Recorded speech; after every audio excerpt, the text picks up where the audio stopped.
Picture a serene Colorado landscape, where the winds whisper through the grasslands and the sky stretches infinitely overhead.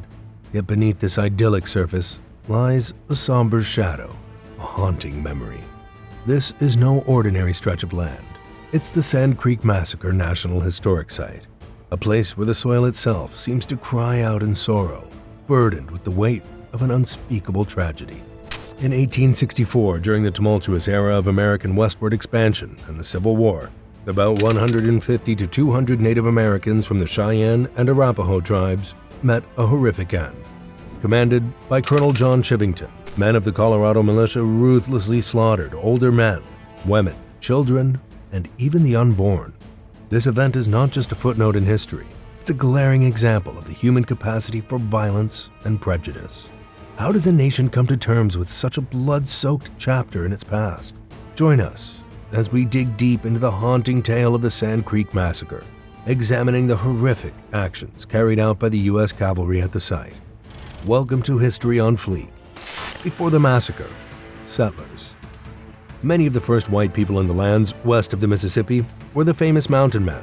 And while there was definitely violence between groups of mountain men and Native Americans, generally speaking, the relatively few mountain men and white settlers at the time before the California Gold Rush of 1849 lived in peace with Native Americans. The small number of mountain men and their need to trade with native tribes meant that a wary peace existed between the two groups. That began to change with the discovery of gold in Northern California in 1849. The Gold Rush saw an estimated 300,000 men head west, sometimes with their wives and families. About half traveled by sea, and the other half crossed the Great Plains and Rocky Mountains. For many Native American tribes between the Mississippi and California, it was as if 150,000 foreigners appeared out of nowhere to cross their land. When they did, they often paid no attention to areas considered sacred by the natives, and hunted and scared away the game the tribes counted on. For many whites crossing the country, the trek to California was fraught with danger, hunger, bad weather, poor maps, and the tribes. The tribes often attacked columns of 49ers and left many dead. Stories of Indian atrocities, many exaggerated to gain subscriptions, were published in newspapers throughout America, contributing to the hatred of the natives, a growing problem in America since its founding and expansion west. In recent years, historical studies have proven that in California, a genocide took place in the 1850s and 60s, forcing indigenous people off their land or killing them. An estimated 100,000 to 300,000 men, women, and children were killed or died due to actions taken by both white and a number of black settlers. Similar actions took place in Nevada. Before the massacre, the tribes. Members of two tribes were attacked at Sand Creek, Southern Cheyenne and Arapaho. It's estimated that in 1864, there were 6,000 to 8,000 Cheyenne in Colorado and 2,000 to 4,000 Arapaho. This was in the entire state. There were about 200 to 250 people from both tribes at Sand Creek on November 29th. Both groups had been fighting an on-and-off-again war with the Americans since the 1820s. By the time of the massacre, many Cheyenne and Arapaho had been at peace with the encroaching settlers and soldiers. In 1851, chiefs from several tribes traveled to Fort Laramie in Nebraska Territory to sign a treaty with the USA. Among them were the Cheyenne, Arapaho, Sioux, Crow, Assiniboine, Hidatsa, Arikara, and Mandan. The Treaty of Fort Laramie guaranteed the Native Americans a yearly annuity for 50 years and rights to areas in Nebraska, Wyoming, Montana, and the Dakotas. The Americans also negotiated a fragile peace between the tribes. In return, the chiefs agreed to allow settlers on the famous Oregon Trail to pass through their territory unharmed. Unfortunately, misunderstandings that led to localized violence, much smaller territories slowly encroached on by whites, and the mass killings of buffalo in the area made it appear that full-scale war was coming by 1861. The story of what occurred with other tribes is a story for another time, but in 1861, 6 chiefs from the Southern Cheyenne and 4 from the Arapaho went to Fort Wise in Colorado. Within the tribes, many men, including a variety of younger leaders, refused to talk to the U.S. government. Those who did were led by what history calls the Peace Chiefs. The Treaty of Fort Wise promised a section of Colorado to the Southern Cheyenne and Arapaho between the border of New Mexico and Sand Creek. The 10 chiefs present likely knew that was the best they were going to get out of the Americans and agreed to the treaty. Their new territory was nearly 85% smaller than what they'd agreed to at Fort Wise 10 years earlier. One of the problems faced by the chiefs of both tribes, especially the larger Cheyenne, was that many younger warriors and other chiefs did not approve of the treaty or even negotiations. They had seen or knew about other broken treaties and expected the latest one to be broken too. The territory given to them at Fort Wise was also limited, but most importantly, it made it impossible to follow buffalo herds out of their newly negotiated areas. One of the more famous groups of these men was the Dog Soldiers, who vowed to fight the whites to the death. They included many Cheyenne and many Lakota Sioux, who were later the most prominent tribe at the famous Battle of Little Bighorn. Some Dog Soldiers and others believed the chiefs had been bribed with land and money. Others believed the whites had tricked the peace chiefs into signing a treaty they didn't understand. From 1862, groups of Cheyenne, Arapaho, and others began raids on small columns of soldiers and isolated white settlers and buffalo hunters. When the Colorado militia returned from New Mexico, the territorial governor, John Evans, ordered Chivington and the militia to be more aggressive towards the Indians. Chivington needed no encouragement. By 1864, raids, killing, and destruction of property had inflamed many of the American settlers of eastern Colorado. That's not to say that the U.S. troops and settlers did not stage raids, kill warriors and large numbers of buffalo, and claim land that was not theirs. We know that in August 1864, Governor Evans called on all residents of Colorado to kill and destroy as enemies of the country all hostile Indians. Sand Creek.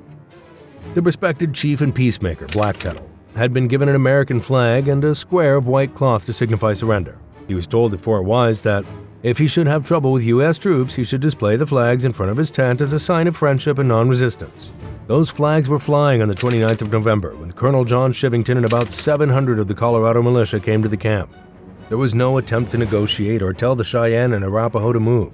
Chivington ordered his men to open fire with rifles and cannons. The Native Americans had been going about their business when the white soldiers arrived and did not, at first, offer any resistance. Two lieutenants, John Soule and Joseph Kramer, refused to order their men to open fire, and they did not. Chivington threatened both with court-martial and hanging. Neither budged from their righteous stance, and they and their men were witness to one of the worst crimes in American history. Chivington's men moved into the camp, shooting old men, women of all ages, children, and babies. As the Arapaho and Cheyenne realized what was happening, several older men grabbed rifles or bows and started fighting back, angering the white soldiers even more. An estimated 25 soldiers were killed and about 50 wounded, but the tribes were outnumbered and outgunned. Before they could be surrounded, a number of Indians fled across Sand Creek. One of them was Black Kettle and his wife, Medicine Woman later, as did Little Raven and many others. Other peace chiefs like Arapaho Chief Niwot and Cheyenne Chief White Antelope were killed at Sand Creek. After what Chivington called a great battle, he was the subject of a military investigation. Not only had Soule, Kramer, and their men given accounts of what happened to their superiors in the days that followed, but some men had spoken to journalists present at their outpost and in Denver. Soon the entire country had heard of the Sand Creek Massacre. The vast majority were outraged at the violence, even if they were anti-Indian and wanted to confine them to reservations. What happened was more than just the gunning down of about 200 Native Americans. It was a gruesome display of inhumanity and racial violence. Lieutenants Soule and Kramer's testimony to a military hearing told the story. Here are parts of Soule's testimony. Caution, they are graphic. As you will hear, some of the Cheyenne and Arapaho were known to the soldiers by their English names. We arrived at Black Kettle and Left Hand's camp at daylight.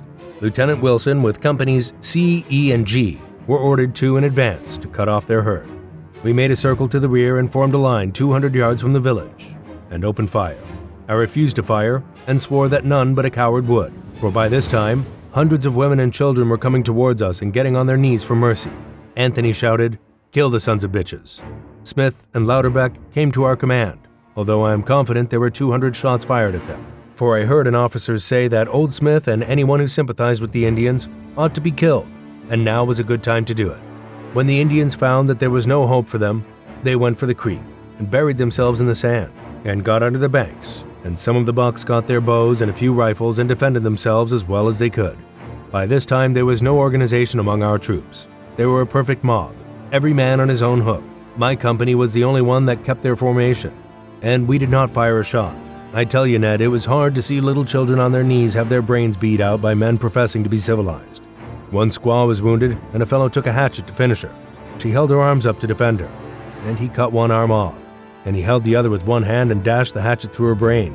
One squaw with her 2 children were on their knees begging for their lives of a dozen soldiers, within 10 feet of them all, firing. Well, one succeeded in hitting the squaw in the thigh when she took a knife and cut the throats of both children, and then killed herself. One old squaw hung herself in the lodge. There was not enough room for her to hang, and she held up her knees and choked herself to death. Some tried to escape on the prairie, but most of them were run down by horsemen. I saw 2 Indians hold one of another's hands, chased until they were exhausted, when they kneeled down and clasped each other around the neck and were both shot together.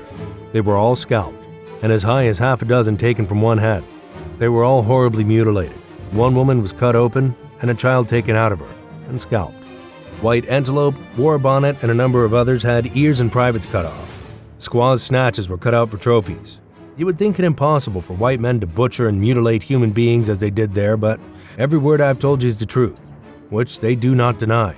The committee that investigated the massacre said this about Chivington. As to Colonel Chivington, your committee can hardly find fitting terms to describe his conduct. Wearing the uniform of the United States, which should be the emblem of justice and humanity, holding the important position of commander of a military district, and therefore having the honor of the government to that extent in his keeping, he deliberately planned and executed a foul and dastardly massacre, which would have disgraced the veriest savage among those who were the victims of this cruelty.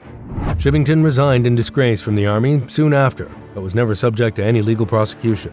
He became a relatively unsuccessful businessman and farmer. Chivington also married his daughter-in-law after his son drowned in an accident. He died in 1894. He had once called himself a preacher. Lieutenant Soule was gunned down a few months after giving his testimony. No one was ever arrested, but many believe Chivington arranged his death. Like many survivors and thousands of other Native people from all over the country, Black Kettle and his wife were sent to Indian Territory, Oklahoma. In 1868, he and his wife and many men, women, and children were killed in the Washita Massacre by troops led by an officer named George Armstrong Custer, who would later meet his fate at Little Bighorn. For some reason, Chivington, Colorado still bears the name it gave itself in 1887. This is History on Fleek, and we'll see you next time.